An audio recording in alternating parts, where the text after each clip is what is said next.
So YuGov just dropped the poll, and today we're going to go over that poll or some of the crosstabs in it. There's not a lot in it. There's not a lot of news, but there are some crosstabs that are interesting, some trends to possibly look out for in the future, and we'll go ahead and talk about those today. We're also going to be talking about the nowcast models for some of the key states and delve into what the electorate that has voted right now, what they look like. So we're going to delve into that today. But first, we're going to go ahead and start with the YuGov poll and just look at some of the crosstabs. So let's go ahead and dive into that right now. All right, so here we have our economist YuGov poll that was out in the field just a few days ago, the 6th through the 7th. So we have 1,604 registered voters. They were online surveys and a margin of error of 3%. So if we look at the overall horse race, we see amongst likely voters that Kamala Harris is up 49 to 45. Now, yes, this number is under 50% for Kamala Harris,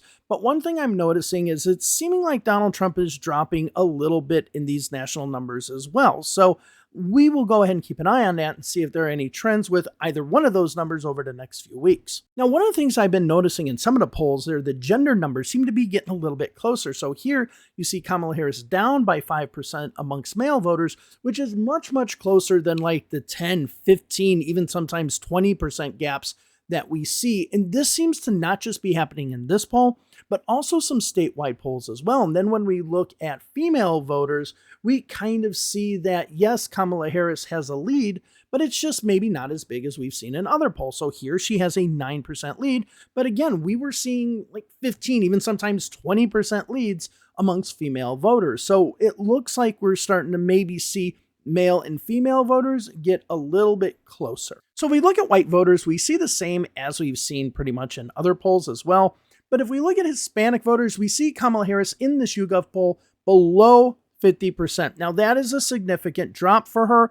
And with the Telemundo poll that came out not that long ago, this should be, starting to become a little bit of a worry for the Democrats. However, I will say it seems like in these national polls, the Hispanic numbers are going down for the Democrats. But if you look at a lot of the statewide polls that we look at in some of our key races, the numbers are actually going up for Kamala Harris. So you are seeing this contradiction between state polls and national polls. Now, there are three groups I always say Kamala Harris needs to start winning, and those are moderate voters, Hispanic voters, and over 65 voters. As you can see here, she's still winning the moderate voters. So it seems like her number is a little bit down, but so is Donald Trump's as well. But when you have that Hispanic number as close as it is, this number needs to be a little bit bigger. And then when we come to age, we see a little bit of a tightening as well, but there is some solidification. So when we look at the 18 to 29, we do see a 20-point gap. Now, Harris is at 52% and Donald Trump at 32%, which means that there is a lot of undecideds in that group. So if those undecideds just do not vote, and I usually find that that's the case, then Kamala Harris has a huge win amongst this group. The other thing that we're starting to notice too is this 30 to 44 group pretty much solidifying for Kamala Harris. It does seem like they're solidifying, and the 45 to 64 group goes more for Donald Trump. But I will admit, this is a little bit of a closer number than I was expecting. That gap can usually be large. Now, in the 65 and older, we again are seeing state polls that are contradictory to what we're seeing at least this national poll, showing Donald Trump up 53 to 40 amongst those voters 65 and older. So, the state polls and the national polls are kind of differing on this one as well. All right, so let's go to the last crosstab that really caught my eye, and that is by party. The crosstab where people self-identify as a party and then who they are going for. So we have seen Kamala Harris really solidify her Democratic Party base, 93% to 2. And we're seeing this in a lot of the polls. It's just hardly anyone who identifies as a Democrat, like 2, 1, 3%, say they're voting for Donald Trump. And it rarely gets high. We had an outlier in Florida yesterday, I believe, but it's very, very rare. Now, if we look at independents, we see that they're basically split, leaning a tiny bit towards Donald Trump, which has always been the case in a lot of these polls. Remember, independent doesn't mean moderate. Look, Bernie Sanders is an independent. He is definitely not a moderate, but it's at 6% of Republicans going for Kamala Harris that I found quite interesting. Now, you might be sitting there saying, Dave, the margin of errors in this poll are larger with these crosstabs and crosstabs that are split amongst more things like partisan identification. And that is true. But remember, these crosstabs are in connection with the poll itself. So it does inform the numbers of the poll. When we look at margin of error, we're talking about how these numbers represent the population as a whole, not the overall number within our poll. So this overall number within our poll includes 6% of Republicans. Now, I do find this to be quite an interesting number because it is 3 times what Kamala Harris has when it comes to losing Democrats to Donald Trump, right? So 2% of her voters she's losing. But the reason I find this quite interesting is that the New York Times Siena poll that came out yesterday, or really the day before, had Kamala Harris winning 9% of Republican voters in a much larger sample size in a phone poll, 98% cell phone, a much, much more accurate poll. Again, she's still solidifying her support with the Democrats, 96-2. In fact, I think this Democratic number is a little bit higher. I think she had 93 in the YuGov poll. But the fact that we're starting to see just a tiny bit of Republicans drift away from Donald Trump, this indicates that we are starting to see the possible makings of some sort of never Trump shift where people still want to identify as a Republican, but now they say they're going to vote for Kamala Harris. Now, a lot of times, many of these never Trumpers have just now gone to saying that they're independent and then just say, yes, I'm independent, but I'm voting for Kamala Harris. Now we're seeing a lot of people who identify as Republicans voting for Kamala Harris.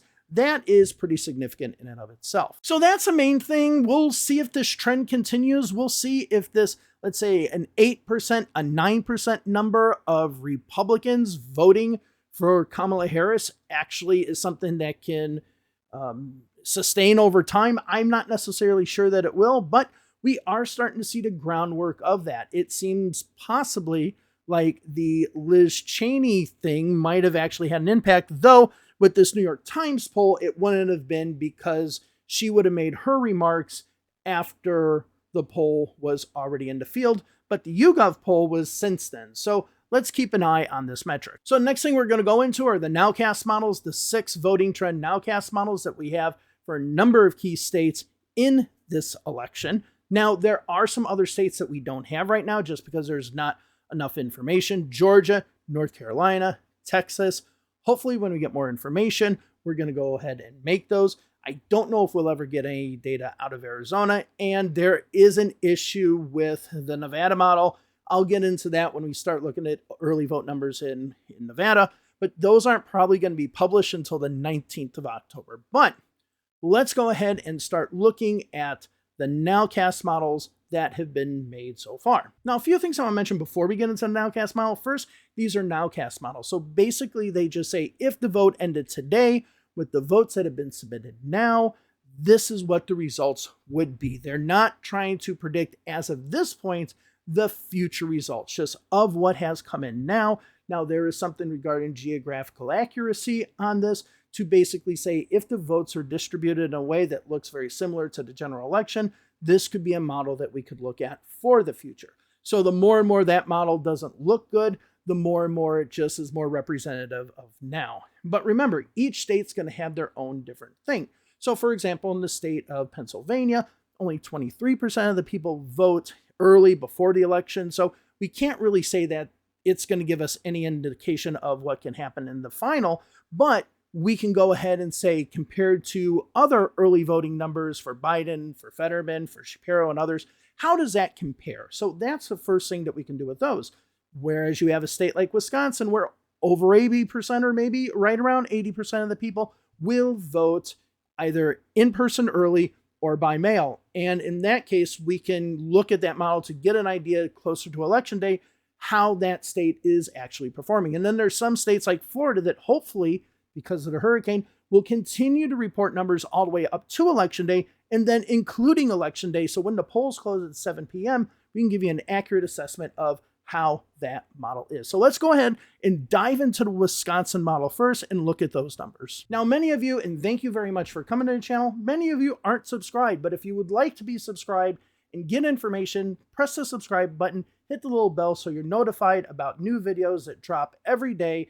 And it'd be great to have you as part of the community. And if you want to help us build and grow and become a member and help financially, please become a member of this channel.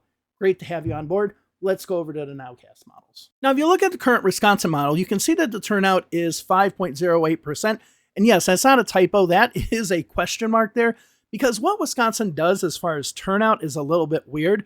They determine turnout based on the voting age population due to the fact that you can do same-day registration. So this is 5.8% of the registered voters right now who have turned out, but that's not necessarily going to be the turnout based on what Wisconsin does. Wisconsin just does it in a weird way. Anyways, our win number is basically almost exactly 1.6 million votes. So you can see right now with that 5.08% turnout, we have, according to the model, Democrats winning, of the votes that have been submitted now, 91,000 votes, whereas the Republicans are at 83 or 84,000 votes. As I mentioned earlier, 80% of the electorate should be early vote in the state of Wisconsin. Now, our model accuracy is 0.9722. A number one means that the model is perfectly representing the population based on 2020 voter turnout numbers.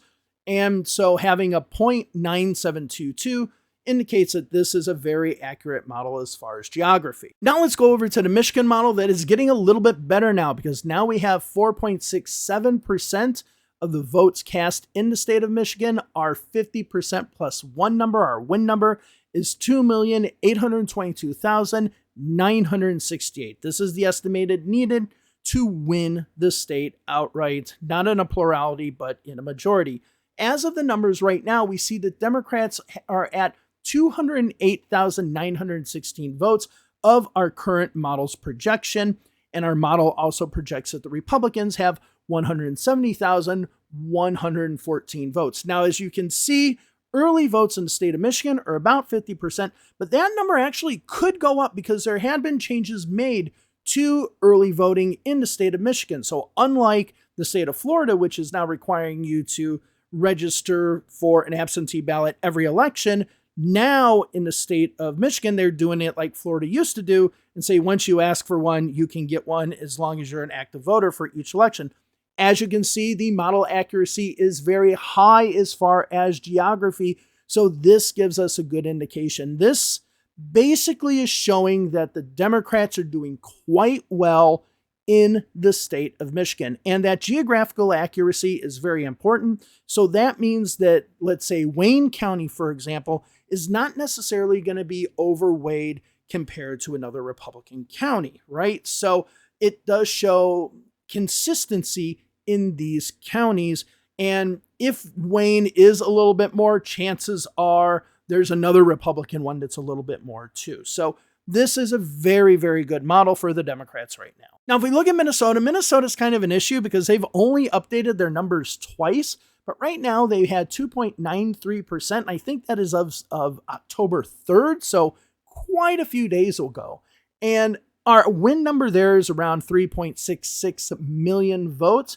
As we can see right now, the Democrats have about 58,000 votes, whereas the Republicans have about 44,000. Now, like as I mentioned with Pennsylvania earlier, only 27% of the people in this state vote early, so they're not going to be a huge number, but the model is accurate right now at 0.9633. But I want to show you that this is going to be a model that we look at more in regards to trends in early voting than we are going to be looking at it as far as overall final election results. And finally, let's go to Virginia. Virginia is at 9.07 turnout. Our win number is 6,324,776.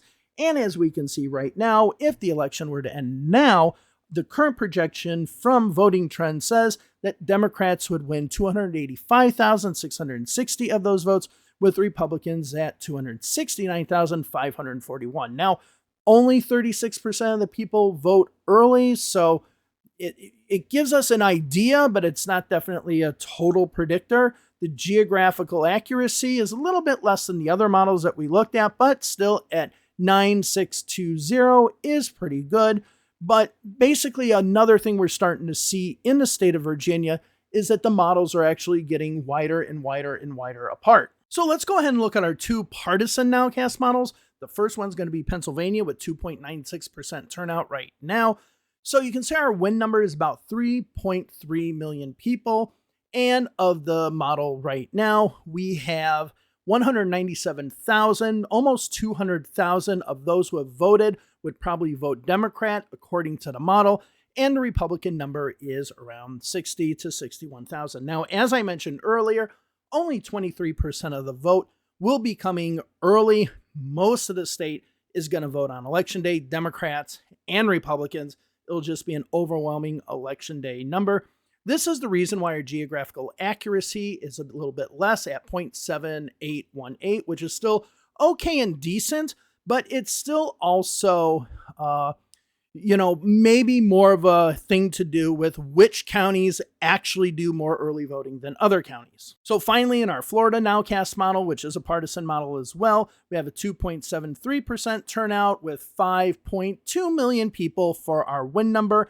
As of the numbers that have turned out so far now, 182,180 of them would vote Democrat according to the model, with 160,180 voting Republican according to the model. Now, Florida is a more early vote and vote by mail state, so 65% of the vote back in 2022 voted early. So we should expect these numbers to go up. The biggest problem with Florida is with the hurricane and then another hurricane and a lot of issues. We don't have a lot of numbers coming in compared to usual, which is one of the reasons why this geographical accuracy number isn't the greatest. Now, this is kind of along the lines of some previous models that have been done on Florida, but still, with all of the problems that we have, a lot of counties such as Hillsborough County have only registered about 3,000 votes because they've had to constantly open and close their office. So it has been an issue. All right, so that's all I wanted to talk about today, that YuGov number that looked a little bit interesting, and comparing it to the New York Times number. I think it is quite interesting. Let's see that trend.